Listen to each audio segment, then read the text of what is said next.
तो दोस्तों शुरू करते हैं आज की इंफ्रा न्यूज। पहली खबर जो आ रही है वो मुंबई से है और कल जो है प्राइम मिनिस्टर विजिट कर रहे हैं मुंबई के पास में थाने में, जहां पर कई प्रोजेक्ट्स का वो फाउंडेशन स्टोन ले करने वाले हैं और कुछ प्रोजेक्ट्स को जो है लोगों को समर्पित करने वाले हैं। तो बात करें अगर सबसे यूनिक प्रोजेक्ट की, तो यहाँ पर बीकेसी के अंदर जो पॉट टैक्सी नेटवर्क है उसके लिए फाउंडेशन स्टोन ले होने वाला है, जहाँ पे कंसल्टेंट्स ऑलरेडी अपॉइंट हो चुके हैं। और अगर बात करें लोकार्पण की, तो यहाँ पे मुंबई की पहली underground metro Mumbai metro line 3 BKC से लेकर जेवीएल अपना जो फेज 1 है उसमें ओपन कर दी जाएगी लोगों के लिए। इसके अलावा मल्टीपल फ्लाईओवर प्रोजेक्ट, जहां पर ईस्टर्न फ्रीवे का जो एक्सटेंशन हो रहा है थाने दक्षिणानगर फ्लाईओवर, इसके अलावा थाने की सर्कुलर मेट्रो, इन जैसे बड़े प्रोजेक्ट्स का भी यहाँ पे फाउंडेशन स्टोन ले होने वाला है। इसकी वजह से मुंबई के इंफ्रास्ट्रक्चर को एक बहुत बड़ा बूस्ट मिलेगा और मल्टी टेंस ऑफ 1000 करोड़ के ये प्रोजेक्ट्स है। अगली खबर दोस्तों उड़ीसा से, जहाँ पर जो सिंगल विंडो क्लियरेंस कमेटी है इन्होंने अप्रूवल दिया है इन प्रिंसिपल प्रोजेक्ट्स के प्रपोजल्स के लिए, जिनकी टोटल वैल्यू 4671 करोड़ रुपीज है। तो 7 दिन की मीटिंग थी, मल्टीपल मीटिंग्स होती है जहां पर प्रोजेक्ट्स को जो है बल्क में अप्रूव किया जाता है। और ये जो सारे प्रोजेक्ट्स है ये energy and renewable energy sector के अंदर है। तो 600 मेगावाट का एक पंप स्टोरेज प्रोजेक्ट है ओएचपीसी का, इसके अलावा ओएनजीसी का 148 मेगावाट का विंड पावर प्रोजेक्ट है त्रिपुरा कंपनी के साथ में। इसके अलावा जगत सिंहपुर और खोदरा डिस्ट्रिक्ट के अंदर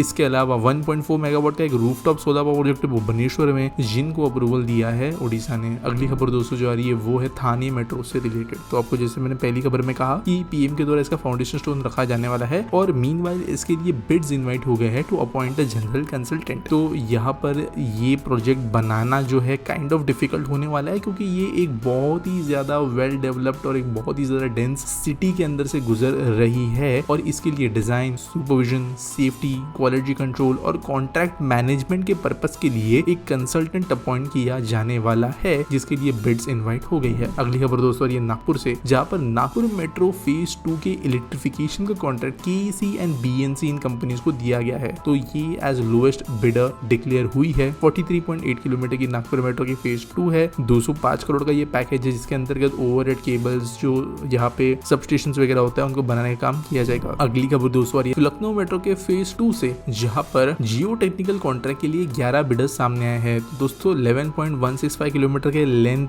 जो है उसके अंतर्गत का ये बिड है और यहाँ पर जो है अप्रोप्रिएट मशीनरी को यूज करते हुए और मेथड्स एंड टेक्नोलॉजी को यूज करते हुए सॉइल टेस्टिंग करना वगैरह वगैरह काम जो इंक्लूड किया गया है। जो लखनऊ मेट्रो की लाइन 2 है वो चारबाग से लेकर वसंत कुंज के बीच में चलने वाली है, जहाँ पर मल्टीपल स्टेशन होंगे। तो यहाँ पर लखनऊ मेट्रो के लिए जो है एक बड़ी अपडेट। अगली खबर दोस्तों महाराष्ट्र से, जहाँ पर एफडीआई की रैंकिंग्स बाहर आई है देश भर के लिए, जहाँ पर महाराष्ट्र टॉप स्टेट निकल कर आया है। तो दोस्तों अप्रैल से लेकर जून तक का जो क्वार्टर था, मतलब पहला फाइनेंशियल ईयर का जो क्वार्टर था, उसमें 70,795 करोड़ की एफडीआई महाराष्ट्र में आई है। तो देश के अंदर अगर हम पूरी बात करें तो 1,34,959 करोड़ की एफडीआई आई है, यानी 52.46% जो है पूरे देश की एफडीआई वो महाराष्ट्र स्टेट में गई है। यहाँ पर सेकंड नंबर पे जो है कर्नाटका स्टेट आया है। तो अभी भी बहुत बड़ा गैप है between Maharashtra and other states और होपफुली ये जो एफडीआईज है ये फ्रूटफुल इकोनॉमिक आउटपुट देने वाले कई सारे प्रोजेक्ट्स के अंतर्गत तब्दील होंगे। अगली खबर दोस्तों आ रही है अहमद कोल से रिलेटेड, जो कि एक कोलकाता बेस्ड कोल ट्रेडिंग कंपनी है और इन्होंने कहा कि वो 20,000 करोड़ रुपीस इन्वेस्ट करेंगे नेक्स्ट 5 इयर्स के अंदर भारत के शिपिंग इंडस्ट्री के लिए। तो दोस्तों ये जो कंपनी है इन्होंने कहा कि 2,000 करोड़ वो पर साल इन्वेस्ट करेंगे और पैसे लगाए जाएंगे fleet, cargo barges, ships, mobile harbour, cranes, shipyard के अंदर लगने वाली जो कई सारी चीजें होती है उसके अंदर, और बेसिकली लॉजिस्टिक्स इंडस्ट्री के अंदर एक बड़े लेवल का स्टेप इन करने के हिसाब से ये अनाउंसमेंट की गई है। अगली खबर दोस्तों बिहार से, जहाँ बिहार के इंडस्ट्रियल डेवलपमेंट अथॉरिटी ने एक प्रपोजल दिया है या कहे तो एक इन्विटेशन बाहर भेजा है, जिसके अंतर्गत वो रक्सौल के पास में जो इंडस्ट्रियल प्लॉट्स उनके हैं उनको अलॉट करने के लिए कंपनीज को बुला रहे हैं। तो बेसिकली अपील कुछ इस तरीके की है कि जो रक्सौल टाउन है जो इंडो नेपाल बॉर्डर के पास में है, ईस्ट चंपारण बिहार में, वहां पर Bihar industrial development authority hassle free,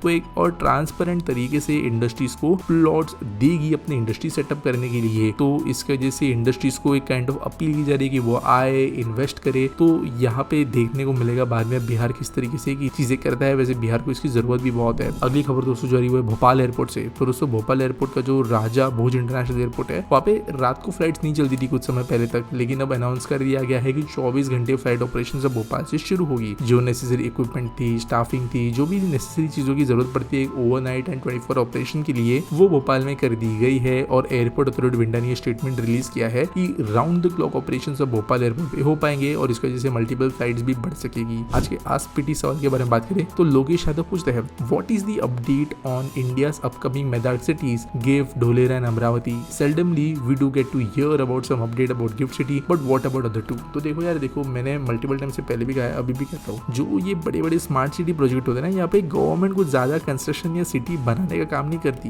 basically ये एक टाउन प्लानिंग प्रोजेक्ट होता है जहाँ पर सरकार एक बहुत बड़ी जमीन जो है वो अपने अंतर्गत ले लेती है, किसी स्पेशल सब्सिडी के अंतर्गत बना लेती है और फिर उस जमीन को जो है मल्टीपल कैटलिस्ट के जरिए प्रमोट करती है। फॉर एग्जाम्पल वहाँ पे स्पेशल इकोनॉमिक जोन डिक्लेयर कर देना, वहाँ पे किसी पर्टिकुलर इंडस्ट्री के लिए कंसेशंस डिक्लेयर करना, फिर वहाँ पे इंफ्रा ले आना, एयरपोर्ट, रेलवे, ये सब, और फिर बेसिक यूटिलिटी बनाना जहाँ पर जो है रोड, पानी, बिजली, गैस। गिफ्ट की अगर बात करें तो इवन एयर कंडीशनिंग जो है वो सेंट्रलाइज्ड है पूरे के पूरे शहर का, तो वो सब चीजें करके देती है। और फिर बेसिकली प्लॉट्स का ऑक्शन किया जाता है जहाँ पे प्राइवेट कंपनीज आके इन्वेस्टमेंट करती है और अपनी बिल्डिंग्स बनाती है। तो अगर गिफ्ट की बात करें तो करेंटली गिफ्ट में बहुत बड़े लेवल पे जो है इन्वेस्टमेंट्स हो रही है और कंस्ट्रक्शन बहुत बड़े लेवल पे हो रहा है। लीलावती हॉस्पिटल हो गया, यहाँ पे कुछ डेटा सेंटर्स हो गए, लीजिंग बिजनेस के ऑफिस हो गए, कुछ बैंक्स वगैरह हो गई, कुछ रेसिडेंशियल प्रोजेक्ट्स हो गए, ये गिफ्ट के अंदर बन रहे हैं। 10-12 साल बाद में multi-thousand नंबर ऑफ लोग जो है वो ढोलेरा गिफ्ट के अंदर काम करते हुए जाते हुए नजर आएंगे। और रिसेंटली मेट्रो भी कनेक्ट हो गई है, तो ये अब और ज्यादा स्पीड से आगे बढ़ेगा। नेक्स्ट जो ढोलेरा की अगर हम बात करें तो देश का पहला जो